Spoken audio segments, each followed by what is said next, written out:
অবশেষে আওয়ামী লীগকে নিয়ে আমিরে জামাত ডক্টর শফিকুর রহমান কিছু কথা বললেন। অবশ্যই কথাগুলো সবাই শুনে যাবেন। অবশ্যই তার কথাগুলো প্রতিটি কথা যদি যুক্তি আছে অবশ্যই আপনাদের ভালো লাগবে। অবশ্যই ভিডিওটা সবার উদ্দেশ্যে শেয়ার করে দিবেন। আওয়ামী লীগ তো নিজেই নির্বাচন চায়নি, আপনারা কি জোর করে তাদের উপর নির্বাচন চাপাইয়ে দিবেন? তারা যদি নির্বাচন চাইতোই তাহলে 3টা নির্বাচন করার সুযোগ তারা পেয়েছিলেন, হাতছাড়া করলেন কেন?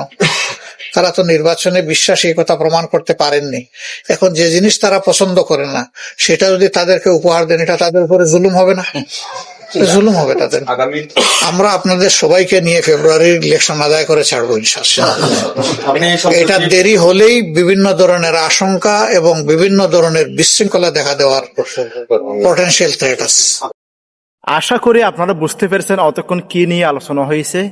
অবশ্যই আমরা ও জনসাধারণ যারা আছি আমরা ও এমন একটা নির্বাচন চাই যে নির্বাচনটা আমরা ভোট দিতে পেরে নিজেকে গর্ববোধ মনে করব। অবশ্যই বাংলাদেশ সরকারকে আমি অনুরোধ করব, প্রশাসন বাহিনীকে আমি অনুরোধ করব, তোমরা এমন একটা আমাদেরকে একটা নির্বাচন দাও যে নির্বাচনটা সত্যি তোমাদেরকে নিয়ে আমরা গর্ব করব।